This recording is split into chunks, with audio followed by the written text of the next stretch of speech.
guys, welcome back to my channel. So I just finished watching episode 5 of season 2 of Loki. My reaction will be under my YouTube memberships. If you are new here and do not know what that is, it's a few special perks for members only, and I've got 2 levels of memberships over there. Level 1 is for $2.99 and you get priority replies from me, special polls and live streams. Level 2 is for $4.99 and you get everything that level 1 has, plus you get all of my reactions to all of the shows I watch, movies I watch, and all of my uncut Try Not to Laughs. So go and check that out. So obviously we saw the craziness that happened in the last episode, and we didn't know where that was gonna go. And so apparently Loki ended up all alone. He apparently is the only one who survived that blast or whatever that was, because in this episode it started off with him standing in the same spot that he ended up with, except nobody else was around. Like, he was the only one there. And so he was kind of walking around looking for everyone, and everyone was gone. So what ended up happening was that he was basically stuck time slipping, but it was more rapidly, and he was time slipping into his friends' timelines. So he ended up seeing KC, who was a prisoner on a ship, or he was a prisoner on Alcatraz. I guess they were being transported. He was a thief. Then we saw B-15. She was a doctor. He ended up there. Mobius was selling jet skis. He ended up there. Sylvie was still working at McDonald's. Obi. KC, he was trying to sell books. He was a writer and he's a scientist. So he's the only one that he was able to talk to try to understand what was going on and to get his help on rebuilding the TVA, basically. So he had to figure out how to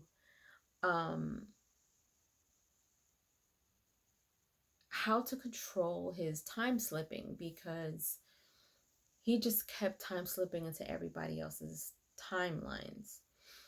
And so it was a little confusing when he was kind of going back and forth with KC, because KC was trying to break down fiction versus reality, basically. So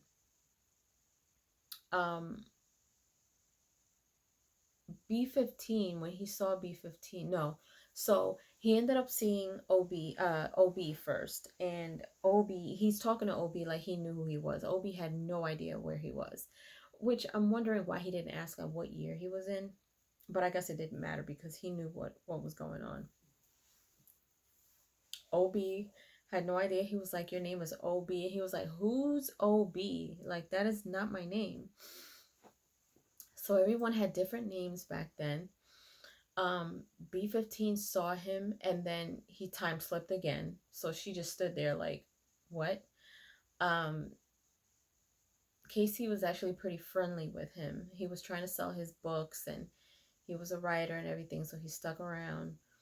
Mobius, he went into Mobius's shop where he was selling jet skis, and he caught him again at his house. So Mobius has 2 sons, which we didn't know before.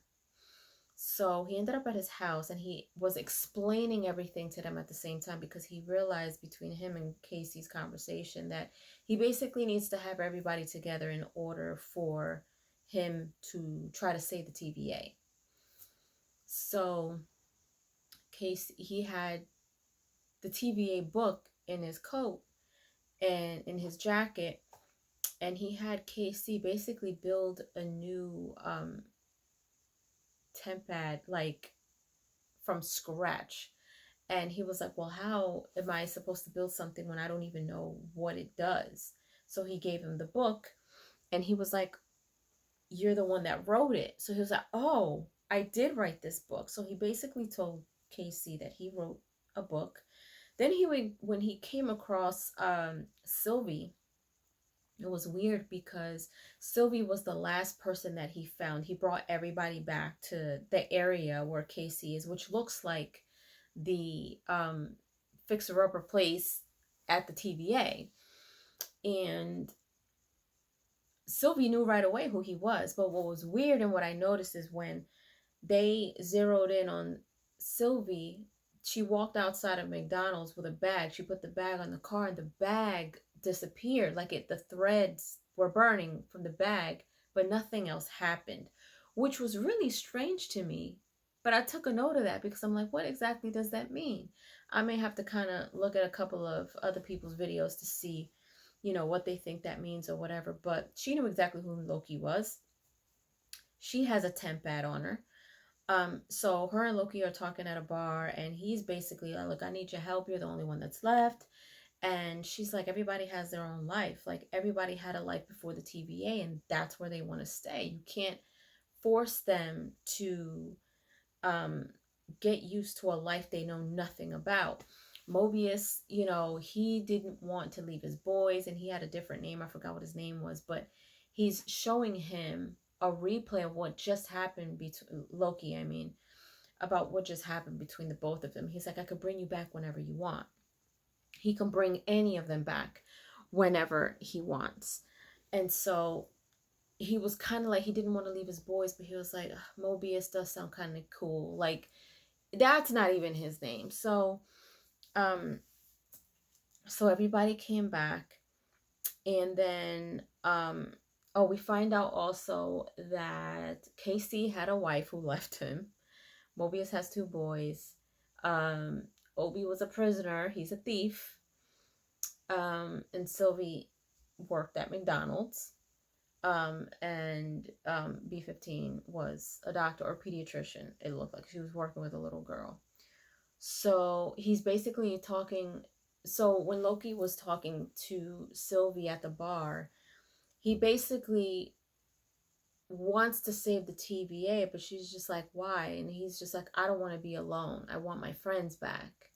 And I was just kind of feeling bad for him at that. I'm like, oh, like, he doesn't want to be alone. It's scary. Like, nobody knows what's going on, and he's trying to explain it to everybody. So she kind of leaves. She goes to this record store, and she knows the guy. She's a regular, clearly. So she's looking for a record to play, and he gives her one, and she puts it in the record player, puts her headphones on, and she's listening to the music, but she kind of like, she's leaning back, and then she kind of just stares off like this. And you see a guy all the way in the front where she's sitting. It's focused on her, but you can see behind her there's a guy that's walking into the record store, but as soon as he walks in, he disappears.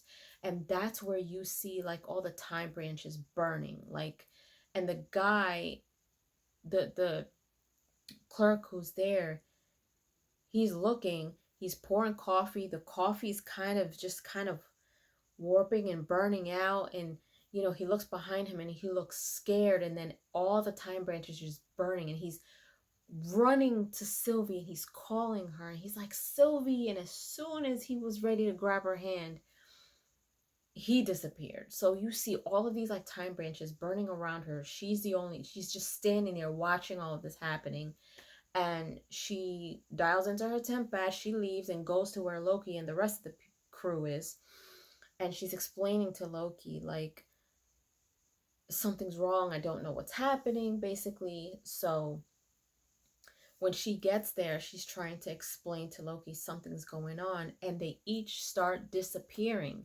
So the time branches are disappearing with each one of them too. But in the midst of all of that, then she disappears, and then he's the only one left, and then he ends up time slipping again. So when he time slips, he's sitting in the same spot.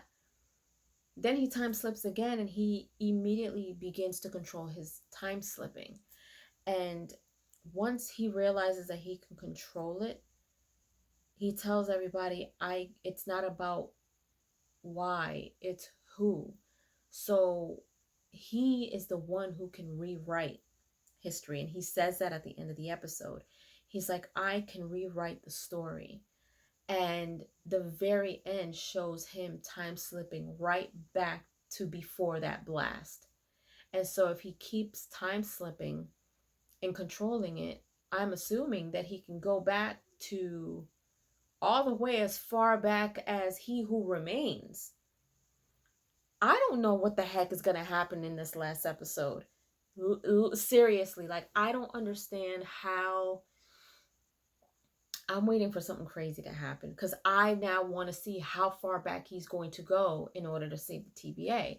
Is he only going to stop when he sees um, Victor Timely, or is he going to go all the way back to where he saw He Who Remains? Maybe even before that. Who was Victor Timely? So it's crazy. It's so weird. But now we know that he can save it. He can go back as long as he can control it. He can go back before everything got damaged. But it's just like, now you're going to go back and rewrite history. You're going to have to confront He Who Remains if he's the one that did this. And how's that going to go down? Oh my gosh, I don't know. This is going to be insane. This is going to be crazy, but I cannot wait to see the last episode. Leave your comments down below. Let me know if you enjoyed my review. Let me know what you guys thought of episode 5 of Loki. Give me your thoughts, and if you haven't done so, please subscribe to my channel. Hit like, share. Don't forget to hit the notification bell so you guys can get notified whenever I pop up on your feed. And don't forget to become a member today. I'll see you guys later. Toodles!